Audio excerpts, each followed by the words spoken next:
مشاهدينا اهلا بكم الى هذا العدد الجديد من برنامج تساؤلات الذي ياتيكم اليوم اذا من قصر المعارض بالصنوبر البحري اين تتواصل ولليوم الخامس على التوالي فعاليات معرض التجاره البينيه الإفريقية إذا هنا في قصر المعارض بالصنوبر البحري. إذا سيكون لنا حديث في شقين عن هذا المعرض. في الشق الأول سنتحدث عن المعرض التجاري الإفريقي الجزائر إذا في قلب التكامل الاقتصادي القاري. سنتحدث عن إفريقيا التي تفتح اليوم أسواقها والجزائر إذا بوابة التبادل البيني. كما سنتحدث عن حلقة مهمة في هذا التكامل الاقتصادي وهي المتعلقة بالجالية الجزائرية التي تعتبر ذراع دبلوماسي واقتصادي في المحافل الدولية.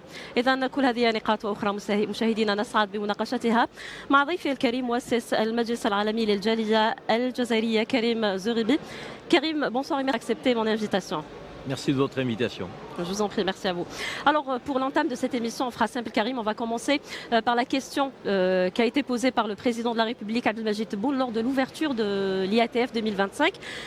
Où en est l'Afrique aujourd'hui dans l'économie mondiale? Aujourd'hui, l'Afrique prend conscience de son potentiel. C'est un potentiel d'abord énorme en matière de ressources naturelles. Le sol africain, le sous-sol africain, le potentiel agricole africain est énorme. On a des ressources humaines en Afrique aussi de grande qualité, une jeunesse africaine qui est formée. Et quand l'Afrique prend conscience de cette double réalité, donc riche en ressources naturelles et riche en ressources humaines, l'Afrique est en train de s'organiser pour devenir plus indépendante, plus souveraine, avec une zone de libre-échange entre pays africains, pour être dans des rapports de commerce et de business sud-sud. Il était temps que l'Afrique comprenne que c'était important. Il y a aussi cette volonté des gouvernements aujourd'hui de vouloir changer les choses. Justement, c'est cette zone de libre-échange, c'est des événements comme l'IATF à l'échelle internationale qui permettent de faire comprendre les choses. L'Afrique a trop souvent accepté de laisser son territoire pillé par des anciens pays colonisateurs qui venaient prendre les ressources, les matières premières et qui transformaient donc les produits en Asie, en Europe, aux États-Unis. L'Afrique aujourd'hui doit être maître de son destin, et pour être maître de son destin, il faut maîtriser ses ressources naturelles, il faut transformer en Afrique, il faut faire du Made in Africa, au service des peuples, au service de la jeunesse africaine. Donc il faut produire africain, il faut consommer africain, il faut faire du business entre pays africains. C'est ça le défi qui se présente au continent africain. Très bien. D'ailleurs, le président de la République, Abdelmajid Tebboune, a insisté sur l'intégration africaine. Quel levier peut-être l'Algérie peut-elle activer aujourd'hui pour devenir le moteur de ce processus à l'échelle du continent? L'Algérie a déjà donc mis en place, je dirais, des initiatives tournées vers l'Afrique. D'abord, elle a formé énormément d'étudiants africains. Donc, et c'est important, la formation, je dirais l'enseignement universitaire. Plus de 65 000 Africains ont été formés par l'Algérie au cours des dernières décennies. L'Algérie met en place aussi des investissements logistiques pour devenir un hub, donc un lieu de passage, une zone de passage, donc une transnationale ferroviaire. L'Algérie développe avec sa compagnie aérienne Air Algérie, compagnie d'État, des échanges aériens pour favoriser la mobilité. C'est à travers l'action que l'Algérie mène depuis plusieurs années et aujourd'hui accélérée par le président Tebboune, que l'Algérie va être une forme de boussole, de leader en Afrique. Aujourd'hui, on parle de l'ouverture d'une ligne directe Algérie-Tchad. Oui, ce n'est que le début. Il y aura des lignes directes d'Alger, je dirais, en direction de tous les pays de l'Union africaine. C'est fondamental. La mobilité, c'est un enjeu crucial. La logistique en est un deuxième. Et derrière, il faut des investissements partagés entre pays du continent africain pour pouvoir, encore une fois, produire africain. C'est un défi considérable. Vous avez 1,5 milliard d'habitants en Afrique. 1,5 milliard de consommateurs potentiels. Les Africains ne peuvent pas être simplement des consommateurs. Il faut qu'ils soient aussi des producteurs et qu'ils consomment des produits africains. C'est ça le vrai défi pour l'Afrique. Et c'est le but aujourd'hui de cette rencontre d'ailleurs. C'est un des buts, effectivement, un des objectifs de l'IATF 2025 à Alger. Donc, et puis d'ailleurs, c'est tout un symbole parce que quand on voit à la SAFEX, à Alger, quand on voit au CIC, au Centre international des congrès, ces infrastructures de qualité de l'Algérie mis à disposition de l'IATF 2025, on voit que l'Afrique, l'Algérie, donc grand pays africain, plus grand en matière de superficie, n'a rien à envier aux pays européens. Rien à envier aux pays occidentaux, rien à envier aux pays asiatiques en termes d'infrastructures. Donc on peut accueillir l'ensemble des pays africains en Algérie aujourd'hui, signé plus d'une centaine de contrats, équivalent à 40 milliards de dollars. 44 Donc, milliards. Oui. 44 milliards plus précisément, 2000 exposants, 40 000 visiteurs. C'est une réussite colossale. Tout à fait. En parlant d'ailleurs de l'IATF 2025, l'Algérie accueille cet événement depuis jeudi dernier qui ça s'étendra jusqu'à mercredi le 10 septembre. Selon vous, comment ce rendez-vous confirme-t-il peut-être la place de l'Algérie comme acteur incontournable du commerce africain? Ben, déjà, l'Algérie aujourd'hui possède, par la voie de son gouvernement, de la volonté du président, une législation qui est très attractive, qui permet les investissements, qui permet l'entrepreneuriat, donc, qui attire des investisseurs, beaucoup d'investisseurs étrangers. Donc, et l'Algérie peut attirer des investisseurs africains. L'Algérie produit aujourd'hui un certain nombre de produits industriels, agroalimentaires, développe son agriculture. Donc à l'échelle africaine, il faut quand même dire que 60% donc, des terres exploitables dans le monde donc, sont africaines. Ça veut dire que l'Afrique pourrait, par son agriculture, donc, être dans une réponse, je dirais, d'autosuffisance alimentaire pour l'ensemble de la planète. Ça veut dire qu'il faut que l'Afrique suive les pas de l'Algérie, la direction de l'Algérie. Encore une fois, une Algérie leader, une Algérie boussole, qui a créé les conditions donc, pour pouvoir produire algérien. Mais demain, il faut qu'on produise africain. Très bien. Aujourd'hui, on parle d'une Afrique qui ouvre d'ailleurs ses marchés.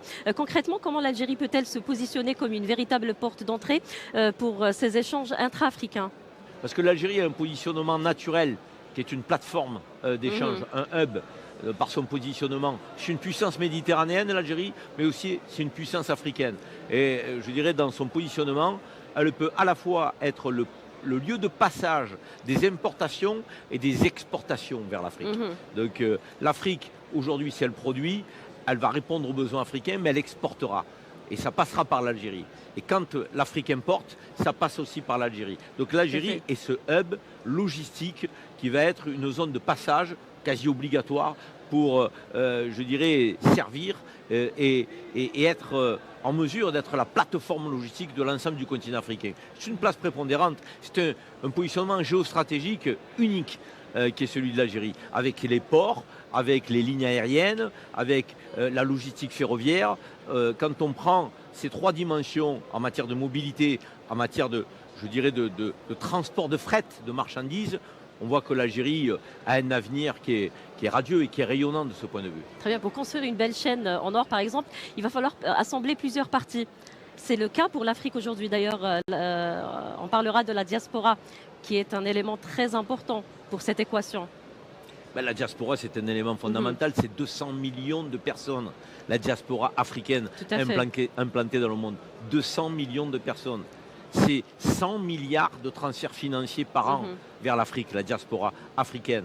Donc c'est une puissance de frappe inouïe. C'est la moitié en nombre d'habitants du continent européen, qui a à peu près 450 millions donc d'habitants. Maintenant, cette diaspora-là, il faut qu'elle vienne investir en Afrique. Il faut qu'elle vienne entreprendre en Afrique. Il faut qu'elle vienne apporter aussi et partager son savoir-faire, son expertise, son expérience en Afrique. Et donc, il faut qu'on crée les conditions pour attirer la diaspora et pour que cette diaspora africaine soit au service du développement économique de l'Afrique. Il y a eu une journée consacrée à la diaspora au sein de l'IATF 2025, à laquelle le Conseil mondial de la diaspora algérienne a participé avec une délégation de 100 personnes. On a vu la place de la diaspora africaine. Donc, elle est incontournable. Aujourd'hui, elle le sera encore plus demain.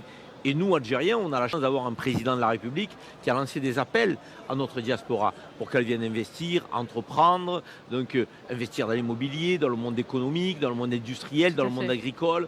Donc il faut aujourd'hui que notre diaspora algérienne prenne toute sa place. D'ailleurs, ils sont de plus en plus nombreux aujourd'hui à revenir au pays. Au développement de l'Algérie. De plus en plus nombreux à vouloir revenir en Algérie, à s'installer, à entreprendre, à investir. C'est bon signe pour l'Algérie. Très bien, en parlant de cette diaspora de l'Algérie, ou comme le président aime tant les appeler, les enfants de l'Algérie, ils sont décrits comme un bras diplomatique et économique du pays. Comment peut-elle contribuer, cette diaspora, comment peut-elle contribuer à renforcer le rayonnement international de l'Algérie? Mais je crois qu'il y a une diplomatie officielle, qui est celle des États, avec les ambassadeurs, les corps diplomatiques, les consuls. Ça, c'est une diplomatie qui est organisée, qui est structurée. En parallèle, il faut développer la diplomatie de la société civile, qui est une diplomatie d'influence, une diplomatie culturelle, une diplomatie économique, une diplomatie qui rayonne. La diaspora algérienne aujourd'hui possède des femmes et des hommes qui ont des places majeures là où elles se trouvent, que ce soit en Europe, en France, donc que ce soit en Grande-Bretagne, que ce soit aux États-Unis, en Chine, en Asie, en Amérique du Sud. On a aujourd'hui une diaspora algérienne donc, qui est installée partout dans le monde et qui rayonne. Donc ce rayonnement-là aujourd'hui doit bénéficier à l'Algérie. Et pour qu'il bénéficie à l'Algérie, ça veut dire qu'il faut que nous créions un pont, une relation, une passerelle entre l'Algérie et sa diaspora. C'est ce que nous essayons et que nous mettons en œuvre avec le Conseil mondial de la diaspora algérienne, le CMDA, que j'ai fondé il y a 1 an et demi maintenant, et qui a une équipe composée de femmes de la diaspora principalement, très dynamique, donc qui est en train de développer un lobby de la diaspora algérienne partout dans le monde pour servir l'Algérie.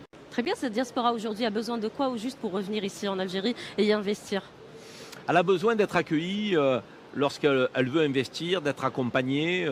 Nous allons créer d'ailleurs une plateforme d'accueil, le CMDA à Alger, qui permettra d'accompagner les investisseurs de la diaspora pour les accompagner dans la prise de rendez-vous, dans les business plans à mettre en œuvre et à trouver aussi des partenaires algériens.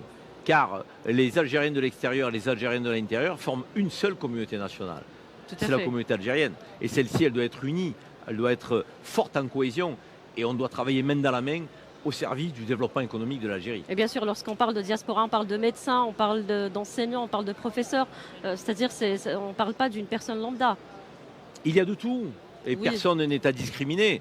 Donc, les personnes lambda ont tout à fait leur place pour revenir, acheter un appartement, venir en vacances et revenir dans notre pays. Mais il y a, vous avez raison de le souligner aussi, des chefs d'entreprise, des médecins, des experts, des scientifiques et qui rayonnent partout dans le monde. Ceux-là doivent faire plus que de revenir simplement pour investir dans l'immobilier ou venir en vacances. Il faut qu'ils investissent aussi en Algérie, qu'ils participent au développement de l'Algérie.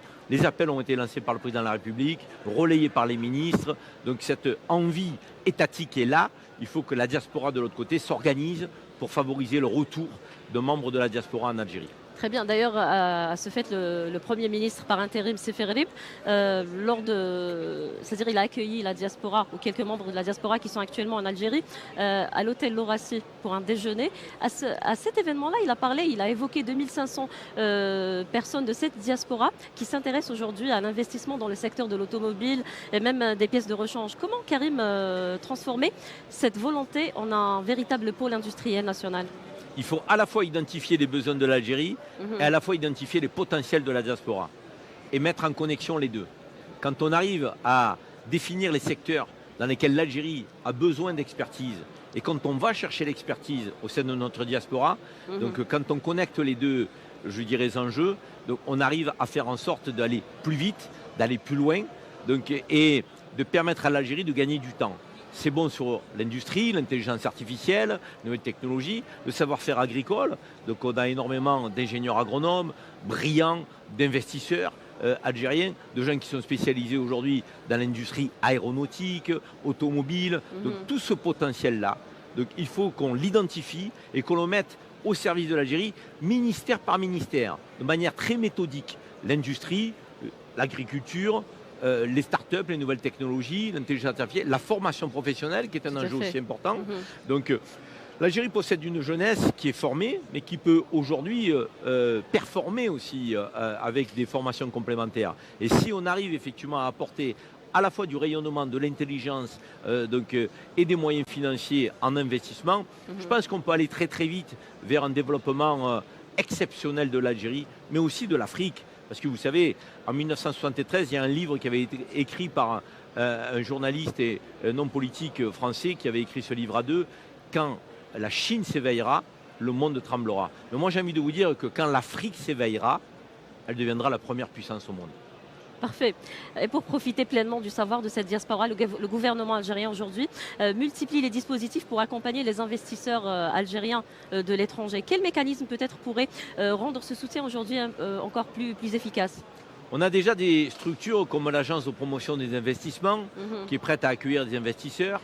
On a des structures aussi d'accompagnement avec le CREA, présidée par Kamel Moula, qui regroupe toutes les entreprises algériennes, qui peuvent accompagner aussi les investisseurs, et d'ailleurs qui aide beaucoup le CMDA, le Conseil mondial de la diaspora algérienne. Donc nous avons des banques publiques algériennes qui sont prêtes à accueillir aussi ceux qui ont besoin d'un prêt pour pouvoir investir dans leurs projets économiques. Donc les structures existent. Ensuite, là où vous avez raison, il faut peut-être que nous puissions créer une forme de comptoir pour accompagner la diaspora lorsqu'elle arrive en Algérie, que ce soit Alger, Oran, Annaba, Skikda, Tizi Ouzou, Béjaïa, peu importe. Lorsque la diaspora revient pour investir, il faut qu'elle se sente accompagnée pour rencontrer les bonnes personnes, avoir des rendez-vous rapides avec les banques, voir leur création d'entreprise, je dirais facilitée sur le plan administratif. Avec la digitalisation qui a été mise en place en Algérie, on a progressé. Il faut continuer de progresser sur la digitalisation administrative pour faire baisser la bureaucratie. Il faut faciliter l'octroi de prêts pour ceux qui veulent investir. Et il faut effectivement le foncier disponible avec l'agence de promotion des investissements, donc décréter l'octroi d'un foncier disponible en fonction de l'ambition des projets. Donc cela, tout est réuni en fait. On a les clés. Maintenant, il faut qu'on fasse fonctionner toute la machine, je dirais, avec tous les acteurs en même temps. Et nous, Diaspora, on a un rôle qui est celui d'accueillir les porteurs de projets et de les accompagner. Très bien, vous êtes le fondateur du Conseil mondial de la diaspora algérienne. Vous avez parlé à cette diaspora, vous l'avez rencontrée, vous avez discuté avec elle, c'est-à-dire vous êtes au courant de tous ses besoins aujourd'hui en Algérie et des secteurs peut-être qui l'intéressent aujourd'hui. Peut-être au-delà de l'automobile et des pièces de rechange et autres, quels autres secteurs stratégiques peuvent devenir aujourd'hui les terrains d'excellence pour ces compétences algériennes ?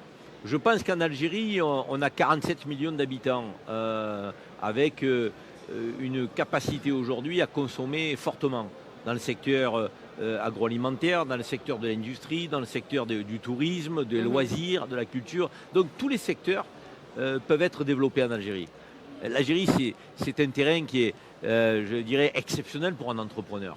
Et c'est vrai qu'au sein de la diaspora, on a des milliers de personnes, des centaines de milliers de personnes qui sont des entrepreneurs dans l'âme et qui peuvent venir contribuer au développement économique de l'Algérie avec leur savoir-faire, avec leur expérience, avec leurs moyens financiers aussi. Parce qu'il y en a beaucoup qui ont réussi en Europe, aux États-Unis, en Asie, et qui ont la capacité d'investir en Algérie. Il faut je dirais, les attirer, il faut les inciter à investir en Algérie, il faut les accompagner, et il faut faire en sorte aussi qu'ils puissent trouver des partenaires algériens pour être dans une approche de partenariat gagnant-gagnant avec des opérateurs économiques algériens.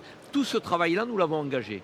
Et nous avons identifié énormément de projets économiques ambitieux, positifs. Et dans quelques mois, nous allons mettre en place une démarche qui consistera à communiquer sur ceux qui ont investi. Parce qu'il faut raconter des histoires de réussite de la diaspora quand elle investit en Algérie. Nous, Algériens, on ne communique pas assez. Il faut raconter des success stories. Il y a des success stories magnifiques. Et c'est le point sur lequel d'ailleurs le président de la République, Abdelmajid Tebboune, a insisté. Il a insisté à raconter ces success stories africaines aujourd'hui. Il faut les raconter. Tout à fait. Il faut expliquer que le rêve algérien est possible. Que si vous investissez en Algérie, si vous le faites bien, de manière méthodique, organisée, structurée, si vous êtes professionnel, vous pouvez réussir en Algérie et avoir une très belle réussite en Algérie. On a de tout aujourd'hui en Algérie. Il y a de tout. Il y a besoin de tout. Et on voit qu'il y a un potentiel énorme.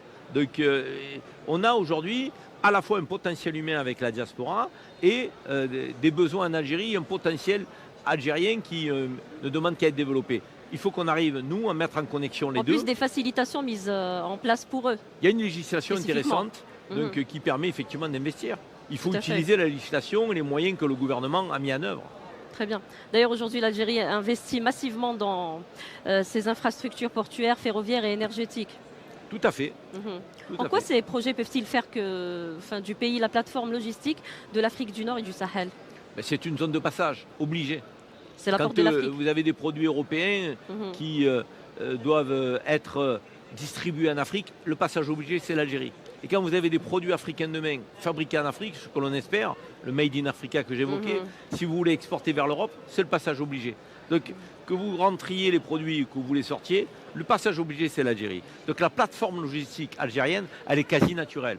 Il faut l'accompagner d'investissements portuaires, ferroviaires, aériens, terrestres. Donc, une fois qu'on a investi sur tous ces champs, ça développera de l'emploi, des richesses, des je dirais, structure économique, dynamique.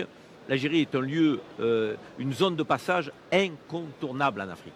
Très bien, d'ailleurs, le commerce intra-africain reste limité. Comment peut-être aujourd'hui l'Algérie peut-elle, à travers ses accords et son positionnement géographique, contribuer à augmenter significativement ses échanges? Alors, le commerce interafricain, il faut le dire, sur l'ensemble du commerce africain, simplement 15% donc, de ce commerce d'ensemble est un commerce africain, intra-africain.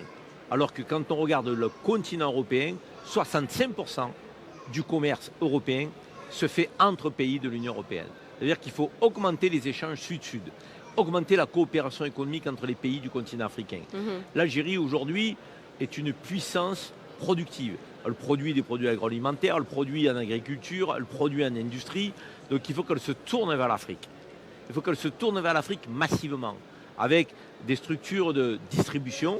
Et il faut qu'elle pousse effectivement les pays africains à aller plus vite avec l'Union africaine dans cette zone de libre-échange qui a été mise en place. Il faut, avec certains pays africains, pas tous, parce que tous ne sont pas de la même taille, n'ont pas les mêmes produits intérieurs bruts, la même capacité à produire, mais avec certains pays africains, il faut harmoniser des tarifs douaniers. Il faut les supprimer pour certains et il faut les alléger pour d'autres. Et il faut définir des tarifs douaniers aux frontières de l'Afrique pour être un continent plus fort. Donald Trump, par exemple, ne parlerait plus avec chaque pays du continent africain, il parlerait avec l'Union africaine. Ce n'est pas la même chose pour discuter des tarifs douaniers. Très bien, parfait. D'ailleurs, en faisant le rayon de cet événement, l'on remarque que l'IATF met en avant aujourd'hui peut-être une nouvelle génération d'entrepreneurs africains. Oui, il y a une nouvelle génération ambitieuse, une génération qui est ouverte sur le monde. Le monde aujourd'hui est multipolaire. La géopolitique redéfinit les rapports de force. Les Africains n'ont plus de complexe à avoir vis-à-vis d'autres continents. Donc ils produisent, ils investissent, ils prennent des risques, ils sont créateurs de richesses, d'intelligence. Donc aujourd'hui, oui, la jeunesse africaine prend son destin en main. J'ai envie de dire, il était temps. Tout à fait. D'ailleurs, au fait, l'intégration africaine aujourd'hui passe aussi par les infrastructures. On parle des routes, des ports, corridors ferroviaires, énergie. L'Algérie investit dans ces chantiers. Quelle articulation peut-être voyez-vous entre ces projets et la vocation de hub économique régional du pays? L'Algérie est un hub économique quasi naturel par son positionnement géostratégique. Elle investit aujourd'hui massivement dans les infrastructures logistiques, donc terrestres, maritimes, aériens. Et je pense que ces investissements-là vont porter leurs fruits d'ici peu, dans quelques mois, dans quelques années. L'Algérie sera la plateforme de distribution de tous les produits fabriqués en Afrique. Donc il fallait investir, c'est bon signe. Il faut inciter maintenant les autres pays du continent africain à faire pareil. Très bien. D'ailleurs, on parle d'investisseurs aujourd'hui. On peut également parler des startups algériennes dont plus de 15% impliquent des compétences établies à l'étranger. Les startups aujourd'hui en Algérie deviennent un laboratoire d'innovation. Comment amplifier cette dynamique pour en faire aujourd'hui un moteur de croissance africaine? La jeunesse algérienne a toujours été tournée vers les nouvelles technologies. Aujourd'hui, la jeunesse algérienne est tournée vers l'intelligence artificielle, qui représente l'avenir. Donc il faut investir massivement pour ne pas décrocher sur ce sujet de l'intelligence artificielle, qui est un sujet majeur, qui est un sujet de compétition, un sujet de compétitivité pour un pays comme l'Algérie. Donc oui, il faut miser sur la jeunesse algérienne, il faut investir dans les nouvelles technologies. Le ministère des startups a vu émerger un nombre important de start-up algériennes, d'ailleurs qui font parler d'elles à l'échelle internationale. Il y a des brevets qui ont été déposés, donc qui sont des brevets aujourd'hui de dimension planétaire, mondiale, par la jeunesse algérienne, que l'État algérien détient. Donc oui, il faut continuer d'investir, c'est l'avenir. De toute manière, les nouvelles technologies, l'intelligence artificielle, c'est l'avenir. On ne peut pas être aujourd'hui à la traîne sur ce sujet majeur. Très bien. En parlant de cet événement, peut-être quelle stratégie l'Algérie aujourd'hui doit-elle adopter pour que sa présence au sein de l'IATF ne soit pas seulement symbolique, mais structurante pour l'avenir du continent? Il faut mettre des fonds d'investissement privés et publics au service des investisseurs. Il faut aller plus vite. Le monde va vite aujourd'hui, donc le monde bouge. Il faut battre le fer tant qu'il est chaud. Oui, puis on voit bien que les rapports de force sur le plan géopolitique se redessinent. Donc il faut être dans une dynamique permanente. Donc du côté des BRICS, il faut regarder ce qui se passe. Il faut redéfinir l'accord d'association entre l'Algérie et l'Union européenne. Donc, parce que cet accord d'association n'est pas satisfaisant du tout. Il doit intégrer l'exportation de produits algériens vers l'Europe.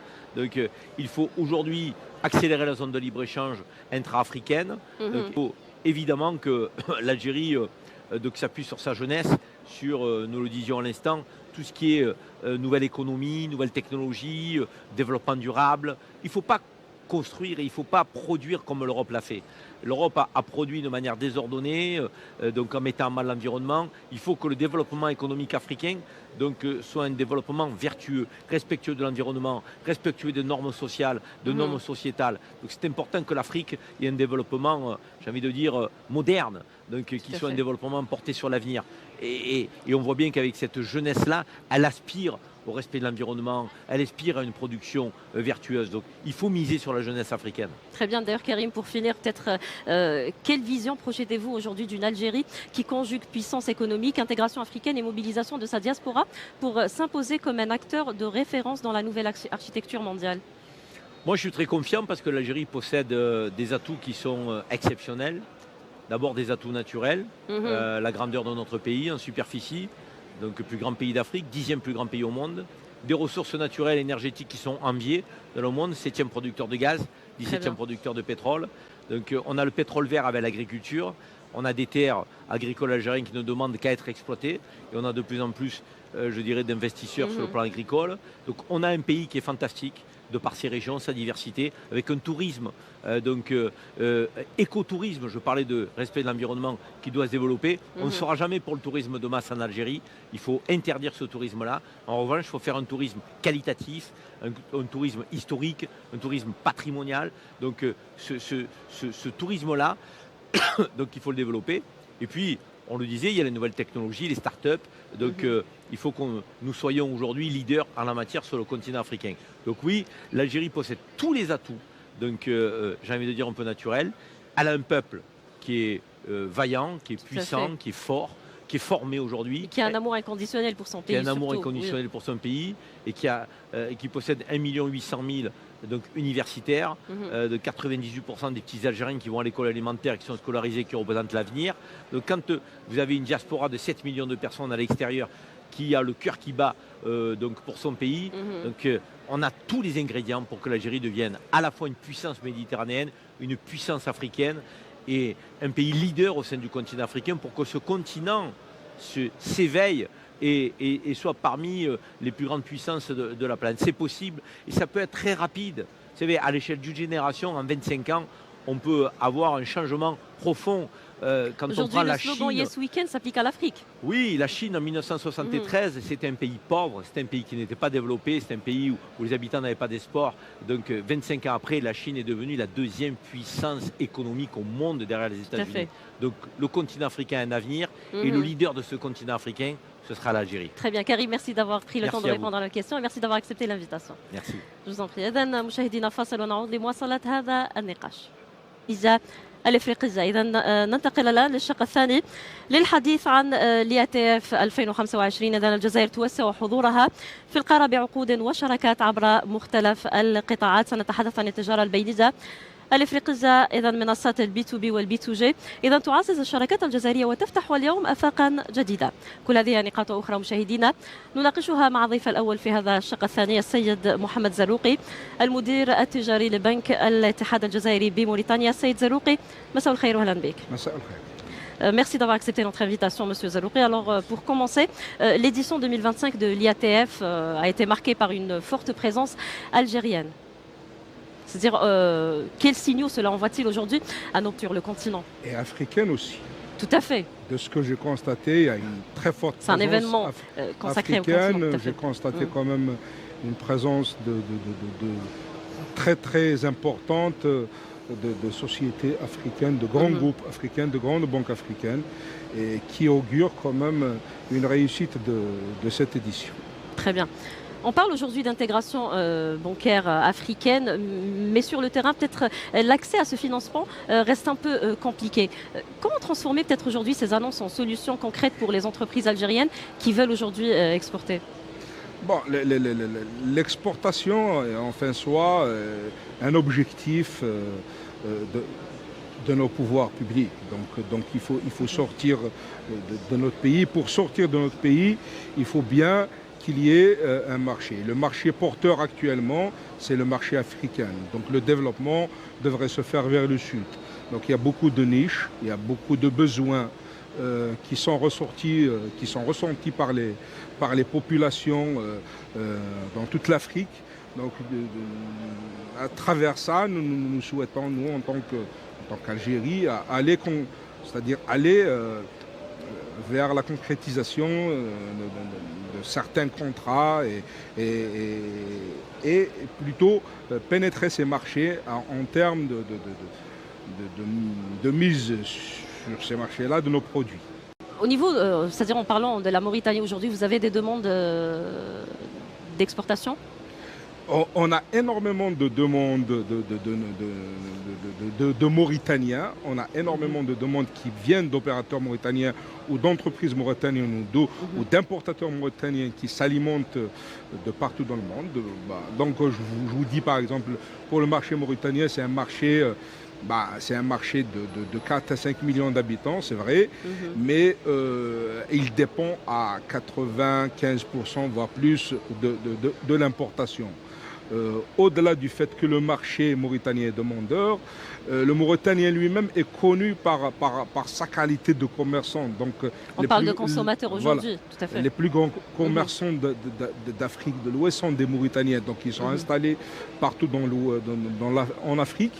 Et c'est eux qui sont en train d'alimenter le marché africain à travers la Mauritanie. Donc pour nous, ça peut être pour l'Algérie, ça peut être une passerelle, c'est-à-dire de faire transiter les marchandises algériens à travers la Mauritanie. Peut-être quels sont les secteurs les plus demandés aujourd'hui? Tous les secteurs, hein. Je vous dis tous les secteurs, sans exception. Que ce soit l'agroalimentaire, que ce soit les technologies, que ce soit l'industrie, que ce soit les énergies, que ce soit les équipements, que ce soit le médical, les médicaments, tout est demandé. Voilà. Donc, très bien. Très bien. Aujourd'hui, le président de la République, Abdelmadjid Tebboune, a insisté sur la nécessité de raconter nos success stories en Afrique. C'est-à-dire, comment transformer peut-être aujourd'hui ce discours en stratégie concrète de rayonnement économique au niveau du continent? Il faudrait qu'il y ait du courage entrepreneurial. Hein. Il faudrait qu'il y ait du courage entrepreneurial, ça c'est un. Et ensuite adapter la réglementation locale à la réalité du terrain en Afrique. Si je vous parle de la Mauritanie est un pays très libéral dans tout ce qui est relatif à l'économique, soit dans l'investissement ou dans le commerce ou dans l'importation, il n'y a pas de restrictions. Il y a des barrières, certainement, il y a des barrières douanières, mais au-delà de ça, il n'y a pas de restrictions sur le plan réglementaire. Je pense qu'il faut adapter nos règlements dans un but de permettre aux opérateurs algériens de sortir. Très bien, pour finir, peut-être une dernière question. En parlant de Mauritanie aujourd'hui, comment la dynamique de cette foire commerciale intra-africaine, comment peut-elle aujourd'hui consolider l'intégration financière et commerciale entre l'Algérie et la Mauritanie? Nous avons recensé une forte présence d'opérateurs de renom sur la place de Mauritanie. Moi, je l'ai recensé de moi-même, je les ai accompagnés. Les plus grandes sociétés mauritaniennes sont présentes ici, ce qui augure de cette volonté de réellement mettre cette intégration sur c'est-à-dire sur le plateau, réellement la concrétiser. Donc du coup, nous les avons accompagnés dans la mise en relation, sachant que moi j'ai quasiment fait toute ma carrière en Algérie. Je connais un peu le tissu industriel de mon pays, le tissu économique. Donc je facilite un peu ces relations, ces prises de contact, ces liens, et je mets en relation et la banque, notre banque qui est ouverte ses portes depuis 2 ans, elle est là pour accompagner et fluidifier ces opérations à travers des financements, à travers des solutions rapides de traitement, à travers des services bancaires adaptés aux besoins du marché en Mauritanie. Très bien. Monsieur Zelouki, merci d'avoir pris le temps de répondre à nos questions et merci d'avoir accepté notre invitation. Merci à vous. Merci. Je vous en prie, merci. إذن مشاهدينا فاصل ونعود. نواصل نقاشنا أو الشق الثاني من هذا النقاش، ونسعد باستضافة السيد إذن عبد الحميد بن يلس مدير تسويق شركة لو موندور. Monsieur Ben Yilles, bonsoir et merci d'avoir accepté notre invitation. Bonsoir madame, c'est un plaisir pour nous d'être présents dans ce salon et puis chez vous, à Nahar TV. Je vous en prie, merci à vous. Alors pour commencer, on parlera de l'importation de cet événement, l'IATF 2025, pour les entreprises algériennes. Pour nous, c'est une première. Et puis, tout événement est une opportunité de rencontrer des opérateurs africains. On a déjà eu l'occasion de participer à une foire, c'était une première pour nous en Mauritanie. On a eu de bons contacts, de bons potentiels. Donc, c'est une nouvelle opportunité de croiser des opérateurs africains. Très bien. Quels peut-être enseignements les entreprises algériennes peuvent aujourd'hui tirer de leur présence dans ce genre d'événements continentaux de cette envergure? Déjà, quand on regarde l'affluence des Africains, je dirais des voisins africains pour cet événement, on se dit qu'il y a un vrai potentiel, c'est une vraie opportunité pour aller chercher d'autres marchés, de faire connaître notre produit.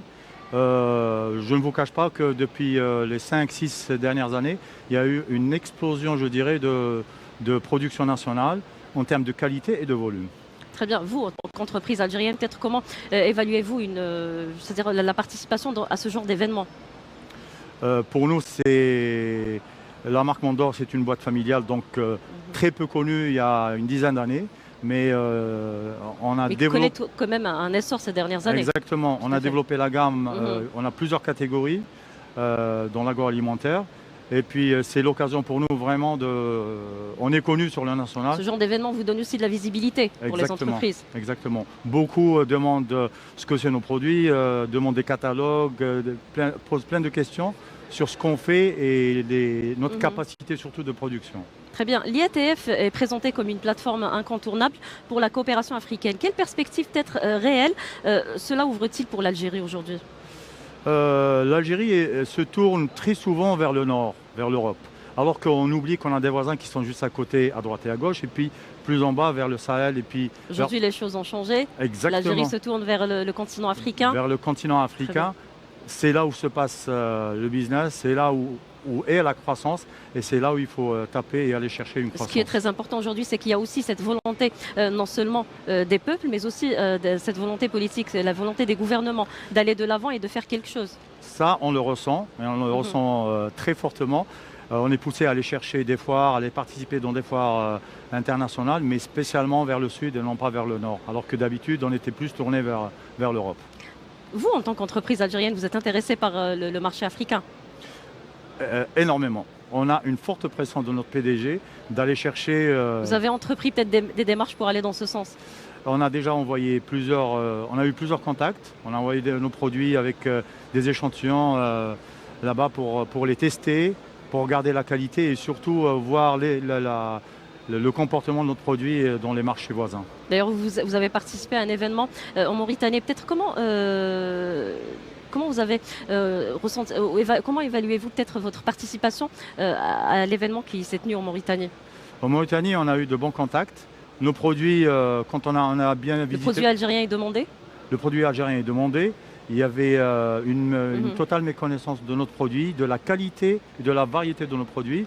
On a pris énormément d'échantillons qu'on a distribués, qu'on a fait goûter et on a eu de véritables échos positifs. Très bien. Dans quelle peut-être mesure l'IATF 2025 a-t-il permis de renforcer les échanges directs entre les opérateurs algériens et leurs homologues africains? Je pense qu'il y a une facilité claire de notre gouvernement pour faciliter cet échange et nous offrir cette plateforme. On a eu même des contacts, y compris du Bangladesh. On a eu 2 contacts du Bangladesh qui étaient intéressés par nos produits, alors qu'ils viennent d'Asie.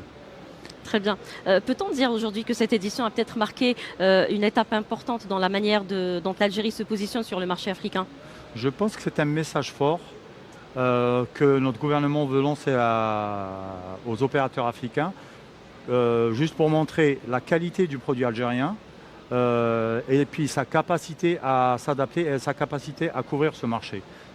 Très bien. C'est-à-dire aujourd'hui le commerce intra-africain reste peut-être, si je puis dire, reste faible comparé aux échanges avec l'Europe ou voire même l'Asie. Comment l'Algérie aujourd'hui peut-elle peut-être devenir l'acteur qui réoriente une dynamique en faveur du continent?